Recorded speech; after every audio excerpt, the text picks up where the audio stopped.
அன்பு உறவுகளே, இது உங்கள் டிஎம் யூடியூப் மீடியா. நான் திருப்பூர் மஜீத். தொடர்ச்சியான உங்களின் பெரும் ஆதரவிற்கு எனது நெஞ்சம் நிறைந்த நன்றிகளும் பிரார்த்தனைகளும்.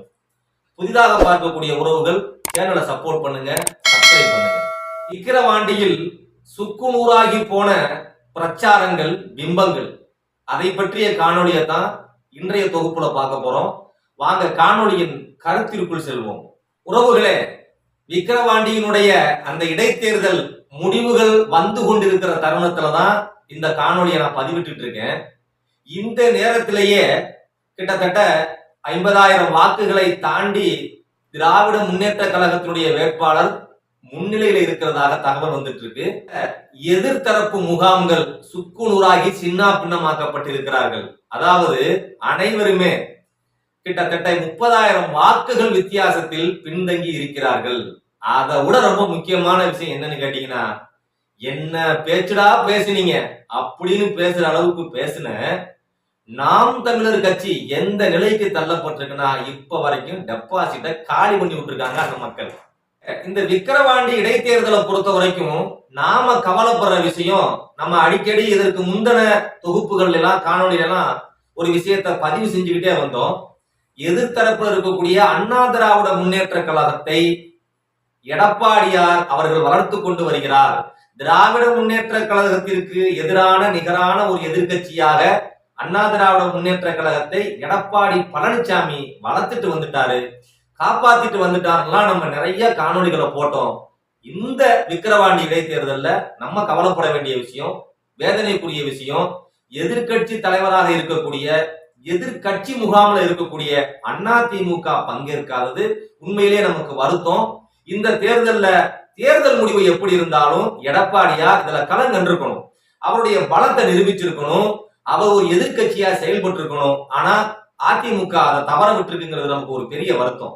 இதுல மிக முக்கியமாக இங்க இருக்கக்கூடிய பாரதிய ஜனதா எப்போதுமே இன்னொருத்தவங்க மேல சவாரி செஞ்சுதானே உங்களுக்கு பழக்கம். அந்த வகையில பின்னாடி ஒளிஞ்சிட்டு ஒருத்தரை போக்கஸ் பண்ணாங்க. அந்த பகுதியில கிட்டத்தட்ட பாமகவிற்கு அதிகமான செல்வாக்கு இருக்குங்கிற ஒரு நம்பிக்கையில அவர்களை முன்னிறுத்தி இவங்க பின்னாடி ஒளிஞ்சுக்கிட்டு இந்த தேர்தலை வேலை பார்த்தாங்க, இந்த தேர்தலை வேடிக்கை பார்த்தாங்க. அவர்களுடைய கனவுலையும் கரியள்ளி பூசி இருக்காங்க அந்த விக்கிரவாண்டி மக்கள். நமக்கு என்ன பெரிய ஆச்சரியம்னா, சுற்றிலும் நாலாபுரமும் விமர்சனங்க. எல்லா பக்கமும் எந்தெந்த வகையிலெல்லாம் இந்த ஆட்சிய கலைக்கிறதுக்கு, இந்த ஆட்சியில களங்கத்தை ஏற்படுத்துறதுக்கு, இந்த ஆட்சிக்கு அவப்பெயரை ஏற்படுத்துறதுக்கு நாலாபுரமும் எதிர்முனையில எதிர்த்தரப்புகள் கடுமையா வலை வீசினாலும் அதையெல்லாம் தாண்டி நம்மாலு ஸ்டாலின் ஸ்கோர் பண்ணியிருக்காரு. நாம திராவிட முன்னேற்ற கழகத்திற்கு ஆதரவாளர்களோ அல்லாத திமுக காரணமோ கிடையாது. இருந்தாலும் மக்களுடைய மனசுல இந்த கட்சி ஏதோ செஞ்சிருக்கு. இன்றைய முதல்வர் மக்கள் மனசுல இடம் பிடிச்சிருக்காங்கிறத நம்ம ஒத்துட்டுத்தானே ஆகணும். ஒரு தேர்தல்ல மக்கள் கொடுக்கிற வாக்கும் அந்த தீர்ப்பும் தானங்க ரொம்ப முக்கியம். அந்த தீர்ப்பு இந்த ஆட்சிய இந்த மக்கள் அங்கீகரிச்சிருக்காங்க, அவருக்கு ஆதரவு கொடுத்திருக்காங்கிறது தான் இந்த தேர்தலுடைய தற்போதைய நிலவரம் நமக்கு காட்டுது. ஸ்வைப் பண்ற கண்டிஷன்ல திமுக மிகப்பெரிய வெற்றியை இடைத்தேர்தல்ல அவங்க கொண்டாடிட்டு இருக்காங்க. நாங்க தமிழ்நாட்டை வளர்ந்துகிட்டு இருக்கோம், வேரூண்டிக்கிட்டு இருக்கோம், கால் ஊண்டிக்கிட்டு இருக்கோம், தடம் பதிச்சுக்கிட்டு இருக்கோம், வரலாற்றை பதிவு செஞ்சுக்கிட்டு இருக்கோம்னு தொடர்ச்சியா வாய்கிரிய வடை சுட்டுக்கிட்டு இருந்த அண்ணாமலைக்கு எல்லா தேர்தலையும் தமிழக மக்கள் தக்க பதிலடியை கொடுத்து நிரூபிச்சுட்டு இருக்காங்கிறதுக்கு சமீபத்திய உதாரணம் இந்த விக்கிரவாண்டி இடைத்தேர்தல். அதை தாண்டி இன்னொரு குரூப் இருக்குல்ல, அந்த குரூப் கொஞ்ச நஞ்ச பேசிச்சு. இந்த காணொலியை பாருங்க. குட்டி வித்தது கள்ளச்சாராயமா? அப்ப இந்த கருணா போட்ட குட்டி வித்தது நல்ல சாராயமா? அது கண்ணு குட்டி, இது கருணா குட்டி, கருணாநிதி போட்ட குட்டி. கள்ளத்தனம் செய்யும் கிராதகன் கருணாநிதி, கள்ளத்தனம் செய்யும் கிராதகன் கருணாநிதி, பொன்னான தமிழ்நாட்டை மண்ணோடு மண்ணாக்கி புதைத்திட்ட கருணாநிதி, அண்ணாவின் பெயருக்கு களங்கத்தை விளைவித்த கருணாகம் கருணாநிதி. வழக்கு போடுறதா இருந்தா பிக் பிரதர் போடு, பிக் பாஸ் மேல போடு, என் மேல போட்டுறாத. ஏன்னா the song credit goes to mister Senthamizhan Seeman அவர். பாத்தீங்களா, ஒரு படத்துல நகைச்சுவை நடிகர் வடிவேலு சொல்லுவாரு, ஏண்டா கொஞ்ச நஞ்ச பேச்சாடா பேசுன அப்படின்னு. அந்த மாதிரி வாய் கூசாம தனி மனித விமர்சனம், மறைந்து போன தலைவர்களை, இறந்து போன தலைவர்களை சந்திக்கு நிப்பாட்டி சண்டைக்கு இழுக்கிறது, இது போன்ற அரசியல் நாகரிகங்களை மீறி அநாகரிகமாக பொதுவெளியில பேசுனது, இது எல்லாம் மக்கள் பார்த்துட்டு இருப்பாங்கல்ல. இவங்க எந்த காலத்துல இருக்காங்க, எப்படி இருக்காங்கன்னே புரியலைங்க. தமிழ்நாட்டு மக்கள் ரொம்ப தெளிவானவங்க. இவங்க சொல்றாங்க காசை வாங்கிட்டு ஓட்டு போட்டாங்க, காசை வாங்கிட்டு ஓட்டு போட்டாங்கன்னு சொல்லி மக்களை தொடர்ச்சியா கொச்சப்படுத்திக்கிட்டே இருக்காங்க இந்த எதிர்த்தரப்புகள். ஆனா மக்கள் யார்கிட்ட எவ்வளவு காசு வாங்கினாலும் என்ன தீர்ப்பை யாருக்கு கொடுக்கணுமோ அதை தக்க தருணத்துல வழங்குவாங்கிறதுக்கு எல்லா தேர்தலையும் தமிழ்நாட்டு மக்கள் நமக்கு நிரூபிச்சுக்கிட்டே இருக்காங்க. அதற்கு இன்னொரு நிரூபணம் தான் விக்கிரவாண்டி தேர்தல்.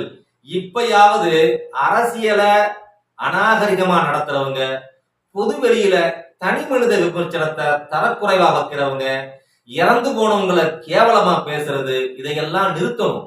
தமிழ்நாட்டு மக்கள் இதை ஏத்துக்க மாட்டாங்க. இதற்கு தகுந்த பாடம் கொடுத்துருவாங்கிறத முதல்ல இந்த நாம் தமிழர் கட்சியில இருக்காங்கல்ல இந்த தோழர்கள் புரிஞ்சுக்கணும். இதுல சாட்டை துரைமுருகன் சமீபத்துல இந்த விக்கிரவாண்டி தேர்தல்ல இப்ப கூட வழக்க வாங்கியிருக்காரு. அந்த வழக்க வாங்கினதோட மட்டும் இல்லாம இதற்கு இன்னொரு காரணமா அவருடைய கட்சி தலைவரா இருக்கக்கூடிய நாம் தமிழருடைய ஒருங்கிணைப்பாளர் சீமானையும் பொறுத்து விட்டுருக்காரு நம்முடைய சாட்டை துரைமுருகன். அது மட்டும் இல்ல, இடும்பாவன கார்த்தியையும் பொறுத்து விட்டுருக்காரு. தான் மாட்டினதோட எல்லாருமே இதற்கு குற்றவாளிகள் சொல்லி சாட்சி பகிர்ந்திருக்காரு சாட்டை துரைமுருகன். சாட்டை துரைமுருகன் ஒரு மேடையில பேசி மாட்டிக்கிட்டாப்ல, அதோட விட்டுருக்கணுமா இல்லையா? இதுக்கு காரணம் எங்க பிக் பாஸ் சீமான் தான் சொல்லி கைய அந்த பக்கம் திருப்பி விட்டுட்டாப்ல. சீமான் மேலையும் இந்த வழக்கு பாயுமா அப்படிங்கிற சந்தேகத்தோட இருக்கும் போதே இந்த அறவேக்காடுன்னு சொல்றதா, இந்த மனுஷனை என்ன சொல்றதுன்னே தெரியல. இந்த மனுஷன் போய் பொது வெளியில பத்திரிகையாளர்கிட்ட பேசுறங்கிற பேர்ல அதே ஒரு அவதூறு பாட்டை, அதே ஒரு தனி மனித விமர்சன பாட்டை, அதே ஒரு இறந்து போன ஒரு மனிதனை பத்தி கேவலமா பாடுற பாட்டை பத்திரிகையாளர்கிட்ட போய் பாடி வைக்குது. இந்த அறவேக்காடுன்னு சொல்றதா, இல்ல ஒரு கட்சி தலைவர்னு சொல்றதா, இந்த மக்கள் இவரை எப்படி ஒரு அரசியல் தலைவரா ஏத்துக்கிட்டாங்கன்னே புரியாத அளவிற்கு ஒரு பத்திரிகையாளர் சந்திப்பை நடத்தியிருக்காரு இந்த நாம் தமிழர் ஒருங்கிணைப்பாளர் சீமான். இப்ப நான் பாடுற எம்எல்ஏ பேர் போடு. கள்ளத்தனம் செய்த காதகன் கருணாநிதி, சதிகாரன் கருணாநிதி, சண்டாளன் கருணாநிதி. போடு பாப்போம். என்ன இதெல்லாம் அண்ணே சீமான், என்ன இதெல்லாம்? நீங்க ஒரு கட்சி தலைவர் இல்லையா? ஒரு பத்திரிகையாளர் சந்திப்பை நீங்க நடத்துறீங்க. பத்திரிகையாளர்கள் கேள்வி கேட்டா அதற்கு பதில் சொன்னா உலகம் முழுக்க அதை பப்ளிக் பண்ணுவாங்கன்னு உங்களுக்கு தெரியும். அது செய்தியா மாறும்னு தெரியும். ஏற்கனவே ஒருத்தர் தப்பு செஞ்சத, இறந்து போன ஒரு தலைவரை அவதூறு பேசுனத, அசிங்கமா பேசுனத, அது மட்டும் இல்ல, அது வன்கொடுமை தடுப்பு சட்டத்துக்கு ஆளாயிருங்கிற மாதிரி பேச்சு வந்துட்டு இருக்க தருணத்துல நீங்க போய் அதே தப்ப ஒரு பத்திரிகையாளர் சந்திப்புல நடத்துறீங்க. நீங்க உங்களை பின்பற்ற இந்த தொண்டர்களுக்கும் இந்த தம்பிமார்களுக்கும் என்னென்ன சொல்ல வர்றீங்க? நீங்க அவர்களை எப்படி வழி நடத்தணும்னு ஆசைப்படுறீங்க? ஒரு தலைவர் இப்படி பேசலாமா? ஒருத்தர் இறந்து போயிட்டாரு.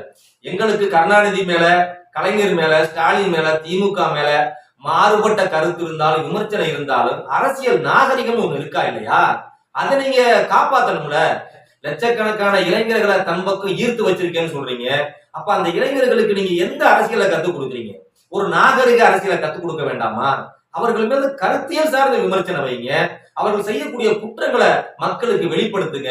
அதை விட்டுட்டு எந்த நேரம் பார்த்தாலும் கருணாநிதின்னு சொல்லி ஒரு இறந்து போன தலைவரை சண்டைக்கு இழுத்து அரசியல் பண்ண பாக்குறீங்களே, இது நாகரிகமா? இந்த அரசியலை தான் நீங்க கொண்டாடுற பிரபாகரன் உங்களுக்கு கத்துக் கொடுத்தாரா? அதே அரசியலை தான் நீங்க இந்த இளைஞர் கூடத்துக்கு கத்துக் கொடுக்க போறீங்களா? நீங்க சிந்திக்கணும் சீமான். அதை தாண்டி இந்த தேர்தல்ல கிட்டத்தட்ட 82% மக்கள் வாக்களிச்சிருக்காங்கிற ஒரு பெரிய சந்தோஷமான செய்தி தான் நம்மளை ஆச்சரியப்படுத்துது. இதுல அண்ணன் எடப்பாடியார் எதிர் முகாமில் இருந்து களமாடக்கூடியவர் ஒரு கட்டளை போட்டார். அண்ணா திராவிட முன்னேற்ற கழகத்தினர் வாக்களிக்க மாட்டாங்க அப்படிங்கிற மாதிரி அவர்களுக்கு ஒரு மறைமுகமான கட்டளையையும் போட்டார். உங்க பேச்சை மீறிட்டாங்களே எடப்பாடி அவர்களே. கிட்டத்தட்ட 82% வாக்கு விழுந்திருக்கு.